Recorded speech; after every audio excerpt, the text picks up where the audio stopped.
Hello student.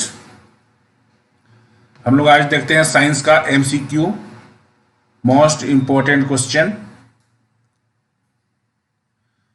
और ये पहला क्वेश्चन आपका है, accident while cooking and gas leaks in the. ये जो कुकिंग और गैस लीक्स हो सकता है, ये कहाँ हो सकता है? बाथरूम में, किचन में, बेडरूम में, या फिर नन ऑफ दीज, या इनमें से किसी में नहीं। ठीक है, तो इसका आंसर क्या हो सकता है? जब जानते हैं कुकिंग की बात हो रही है, गैस लीकेज की बात हो रही है, तो वो कहां होगा? किचन में होगा? नहीं, यह आ जाएगा accident while cooking and gas leaks in the kitchen. Okay, चलिए क्वेश्चन नंबर 2 देखते हैं हम लोग। All living things need dash to breathe. जितने भी लिविंग थिंग्स हैं उसे ब्रीथ, श्वास लेने के लिए क्या जरूरी है? फूड का, वाटर का, एयर का, या रेन का? बहुत ही आसान क्वेश्चन है।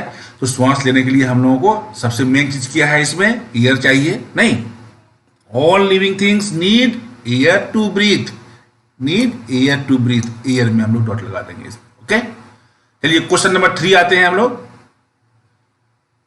टाइडल और storm waves are known as. तो टाइडल और स्टॉर्म वेव जो आते हैं, समुद्र के किनारे में जो वेव आता है वो बहुत ही भयंकर वेव आता है कभी कभी, और उसी वेव को हम लोग क्या कहते हैं? जो खतरनाक वेव होते हैं उसे हम लोग क्या कहते हैं? सुनामी कहते हैं।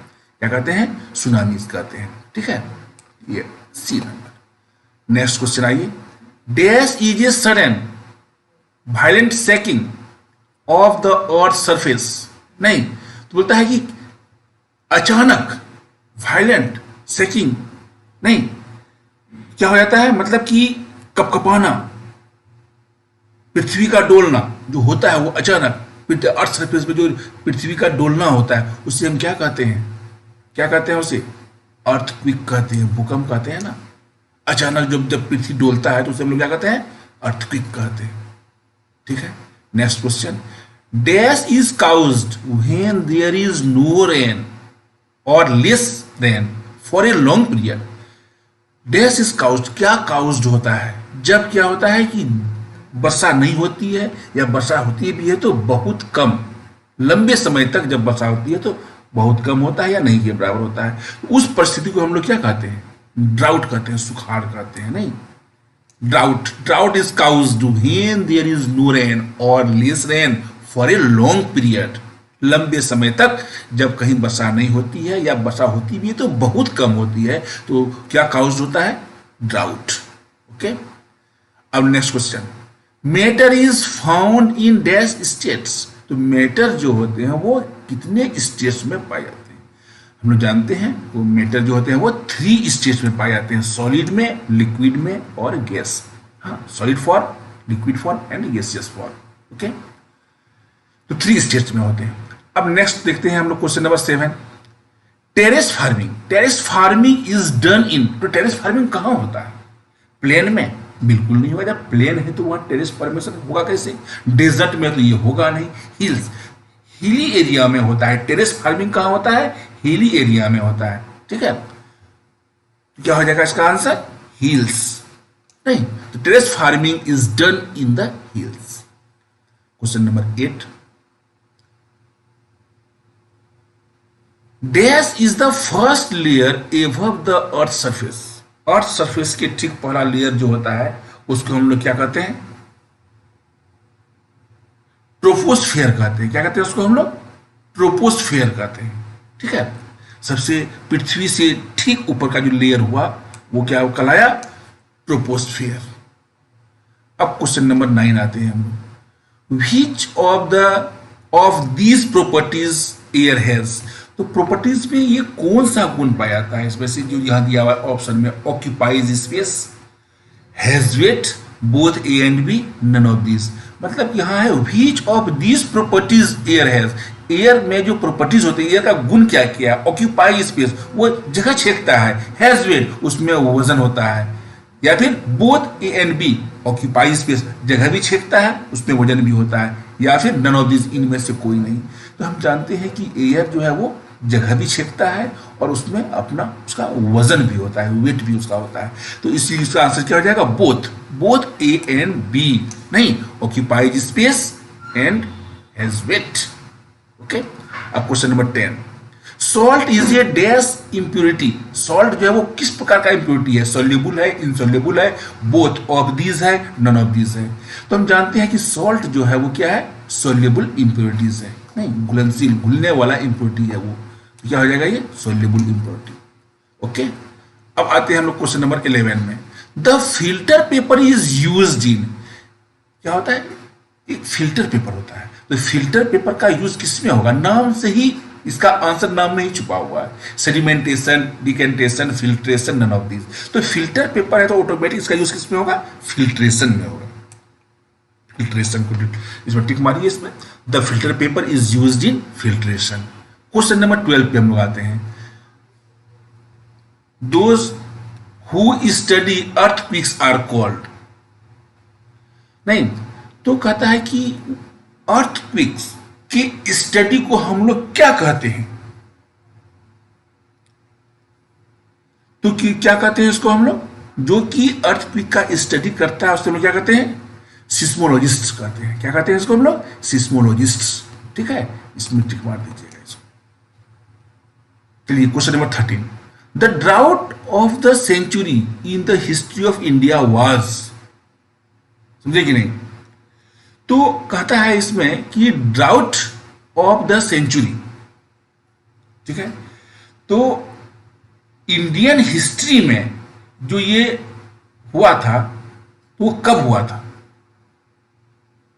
तो ये हुआ था 1989 और 1990 में ना। तो ये हुआ आपका आंसर 1990, 89-90 के लगभग में हुआ था ये। तो drought of the century in the history of India was. तो ये जो हुआ था, देखिए ध्यान दीजिए, तो कहता है कि ड्राउट जो सुखाड़ जो पड़ा था वो तो 1904 में भी पड़ा था, 45 में भी पड़ा था, नहीं और ये क्या कहते हैं 1986, 1987 में भी पड़ा था ये ड्राउट। समझे कि नहीं? तो ये जो पड़ा था, लेकिन ये सेंचुरी, क्या ड्राउट ऑफ द सेंचुरी जो कहलाता है वो क्या कहलाता है आपका? ध्यान दीजिए, यहां पे एक मिस्टेक हो गया है आपका। ये हो जाएगा 1986, 1987। इसको क्रॉस कीजिए आप लोग, ठीक है? ये आंसर होगा इसका, क्योंकि ड्राउट इसमें भी पड़ा था, लेकिन हम लोग जो बोलेंगे इसको the drought of the century in the history of India was, वो क्या हो जाएगा? 1986।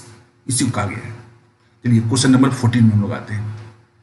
Dash is an active volcano. Active volcano क्या है? एक्टिव वोल्केनो क्या है?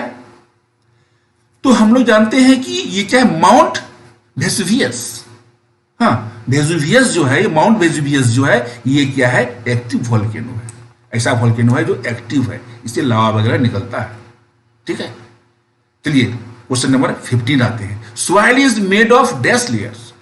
कितने लेयर का सब सॉइल बना हुआ होता है? तो सॉइल मुख्य रूप से 3 लेयर्स उसमें होते हैं, ठीक है? Top soil, sub soil and bed rocks. ये 3 टाइप में मुख्य रूप से हम लोग बांटते हैं। उसके बाद आप टॉप सॉइल को डिवाइड कीजिए, सब सॉइल को डिवाइड कीजिए, या फिर बेड रॉक को भी डिवाइड कर सकते हैं। तो 2-2 भागों में सब डिवाइड होगा तो 6 हो जाएंगे, लेकिन मेनली जो है वो सॉइल जो है वो 3 पार्ट में डिवाइड रहते हैं। Soil is made of 3 layers, top soil, sub soil और बेड रॉक। ओके, चलिए 16 में हम लोग आते हैं। Which of the following can cause fire. तो किसके कारण जो है वो आग फैल सकता है? इलेक्ट्रिकल फॉल्ट के कारण, गैस लीक्स के कारण, या बोथ इलेक्ट्रिकल फॉल्ट और गैस लीक्स के कारण, या नन ऑफ दिस, या इनमें से कोई नहीं। तो which of the following can cause fire. तो फायर जो काउज जो हो सकता है वो किससे? इलेक्ट्रिकल फॉल्ट से भी हो सकता है और गैस लीकेज से भी हो सकता है, दोनों से हो सकता है। इसलिए आंसर क्या हो जाएगा? Both A and B. चलिए क्वेश्चन नंबर आते हैं हम लोग 17 में। The structure settle, building set, roads crack and communication system collapse during. तो पता है क्या कि स्ट्रक्चर सेक्टर, तो कहता है कोई भी स्ट्रक्चर जो है वो सेटल हो जाना, मतलब बिखर जाना। बिल्डिंग सेक्ट मतलब कि बिल्डिंग का कपकपाना, या फिर रोड क्रैक, रोड में क्रैक पड़ जाना, या फिर कम्युनिकेशन सिस्टम ही समाप्त हो जाना। ये कब होता है? स्प्रिंग में, विंटर में, ड्राउट में, या अर्थक्वेक में? ये सब कब होता है? अर्थक्वेक में भूकंप आने पर होता है ये सब। कोई भी स्ट्रक्चर है तो वो क्या बिखर जाता है, बिल्डिंग कांपने लगता है, रोड में दरारें पड़ जाते हैं, कम्युनिकेशन सिस्टम पूरा समाप्त हो जाता है, तो वो किससे होता है, अर्थक्वेक से होता है। नहीं, अब अगला क्वेश्चन देखते हैं। ऑल एनिमल्स डिपेंड डायरेक्टली और indirectly on plants for their food. नहीं, जितने भी जीव हैं वो डायरेक्टली हो चाहे इनडायरेक्टली हो, वो प्लांट पर निर्भर करते हैं। किस लिए, फूड के लिए, वाटर के लिए नहीं, रूट के लिए नहीं, बल्कि मुख्य रूप से वो फूड के लिए डायरेक्टली इनडायरेक्टली डिपेंड है। किस पर, प्लांट पर। ठीक है, अब next question. On heating movement of particles become faster. जब हम क्या करेंगे, हीट करेंगे तो पार्टिकल का मूवमेंट जो होता है वो उसकी रफ्तार बढ़ जाती है, तेज हो जाता है, तो फास्टर हो जाएगा। On heating movement of particles become faster. Okay, on cooling water change into, अगर हम ठंडा करेंगे पानी को तो वो किस में बदल जाएगा, ऑटोमेटिक है। ठंडा करने के बाद क्या होता है, आइस में चेंज हो जाएगा। नहीं, on cooling water change into ice. In which of the following particles are loosely packed.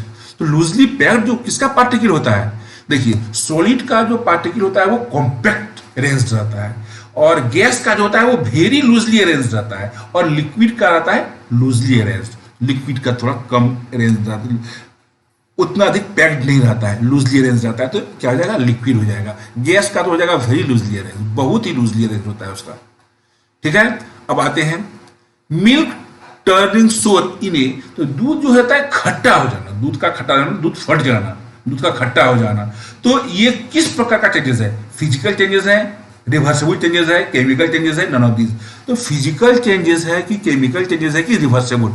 तो फिजिकल किस कहते हैं, वह चेंज जो कि फिजिकली होता है, मतलब जैसे कि दूध से बन, जैसे कि पानी से बन गया आइस, बर्फ, अब बर्फ से फिर पानी बन गया, तो इसको हम लोग कहते हैं फिजिकल चेंजेस। रिवर्सिबल क्या हुआ, वही जो बतलाया आपको हम, बर्फ से बन गया पानी, पानी से बन गया बर्फ, ये रिवर्सिबल हो गया। लेकिन केमिकल चेंजेस ऐसे चेंजेस हैं जिसके प्रॉपर्टीज में, उसके गुण में परिवर्तन आ जाता है। जैसे कि दूध से हम दही बना दिए तो वो क्या हो गया, केमिकल चेंजेस हो गया, वो दही को हम फिर रिवर्स दूध नहीं बना सकते हैं। उसी तरह यहां दिया हुआ है मिल्क टर्निंग सोर, मिल्क खट्टा हो गया, मतलब दूध फट गया अगर, तो क्या हो गया, उसको हम लोग फिर दूध बना सकते हैं, नहीं। तो इस प्रकार के चेंजेस को हम लोग क्या कहते हैं, केमिकल चेंजेस कहते हैं। ठीक है, चलिए नेक्स्ट क्वेश्चन।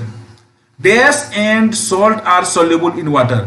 तो शुगर, चॉक, सेंड, राइस। अब ध्यान दीजिए, शुगर पानी में घुलेगा कि चॉक घुलेगा कि सेंड की राइस, क्या सोल्यूबल है। तो जानते हैं कि शुगर ही जो है वो पानी में सोल्यूबल होगा, तो इसका आंसर क्या हो जाएगा, शुगर। ठीक है, अब नेक्स्ट क्वेश्चन, क्वेश्चन नंबर 24।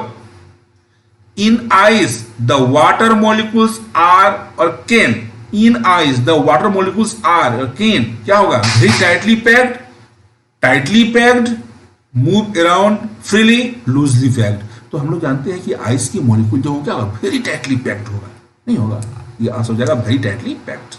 अब question number 25। Dash is a chemical changes. इसमें केमिकल चेंजेस कौन से हैं, नहीं, तो हम लोग जानते हैं कि इसमें देखिए जाएगा इवोपरेशन हुआ, कंडेंसेशन हुआ, नहीं कोरोजन हुआ, या फिर नन ऑफ दीज हुआ।